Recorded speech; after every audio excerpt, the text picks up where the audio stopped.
Hello, this is week 6. Uh, Andrew Cannon coming here to present my case study. I chose a case study from Chapter 2. It was about either tort law or product liability. Thought that sounded pretty interesting. Kind of wanted to read court cases about products that maybe had failed catastrophically or something of that nature. Um, I ended up choosing a court case entitled Hayden versus the University of Notre Dame. Yes, the Notre Dame, the Fighting Irish, that Notre Dame.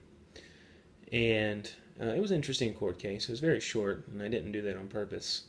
It just interested me fairly decently.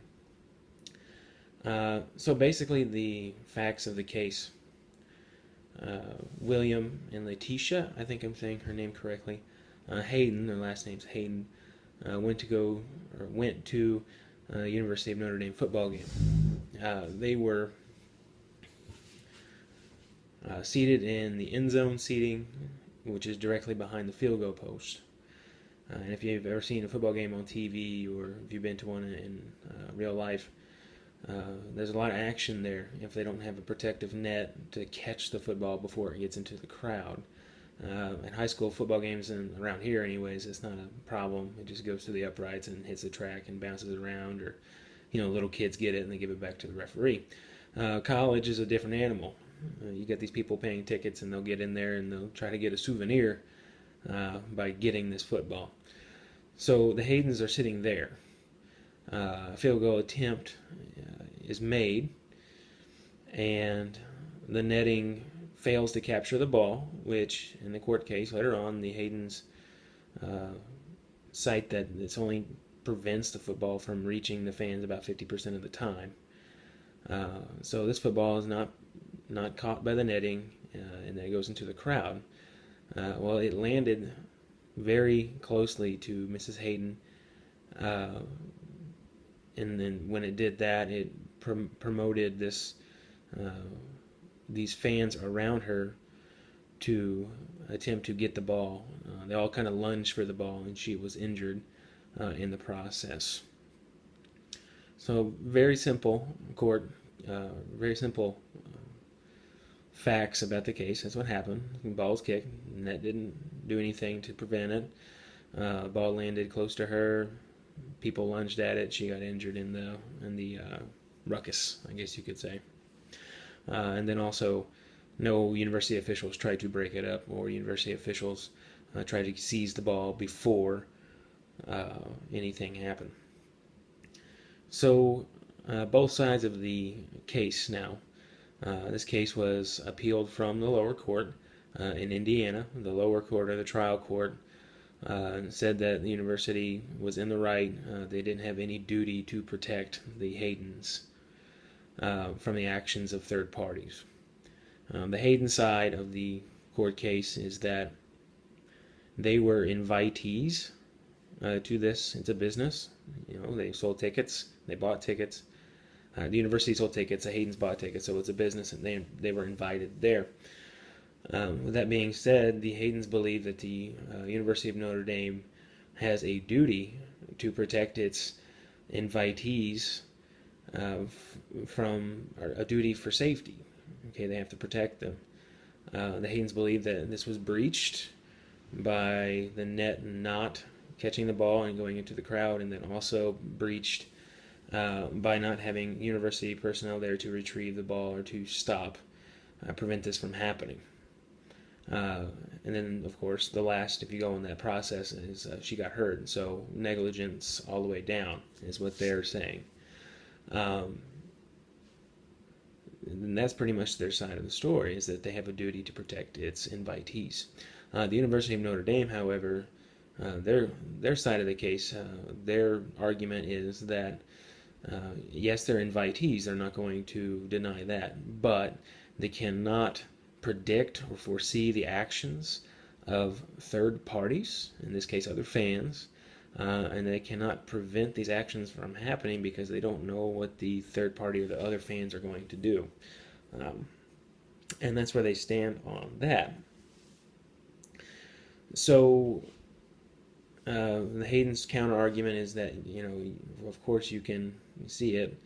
Your fans are pretty compassionate about the game, and they'll go at uh, any rate to get a piece of souvenir. I mean, Notre Dame is a football, you know, powerhouse.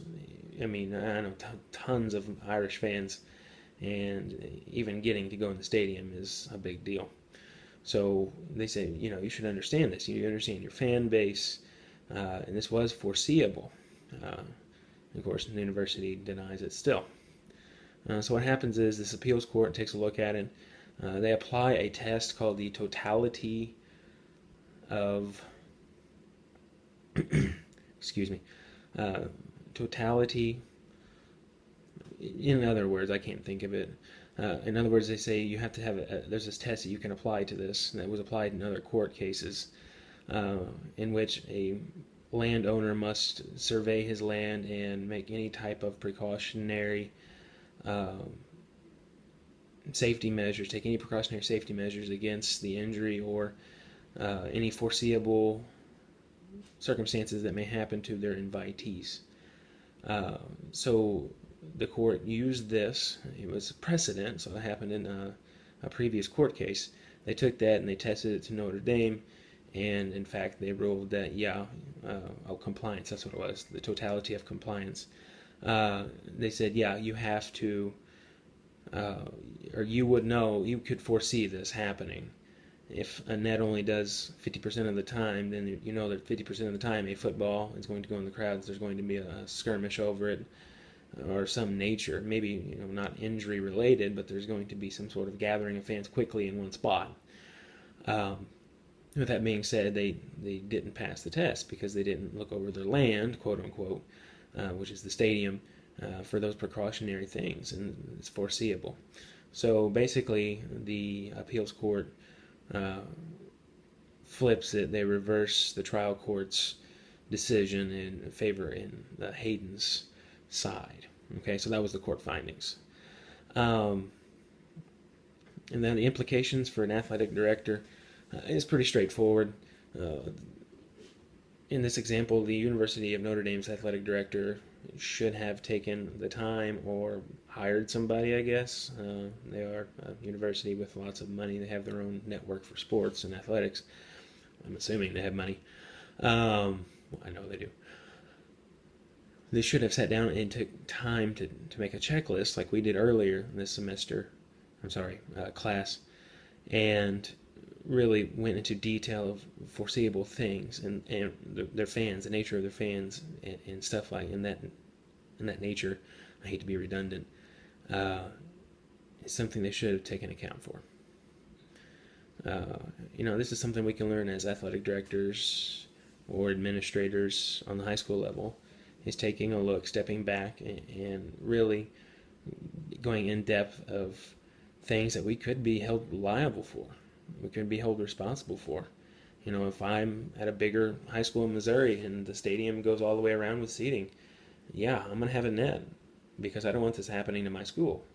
And yet that net needs to work 100% of the time, not 50% of the time. And now that I think about it, this court case happened in 1995.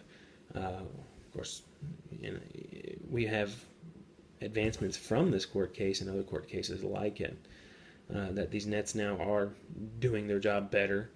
And then some stadiums who don't have that, which is weird. If you're a Division I school, you should have that.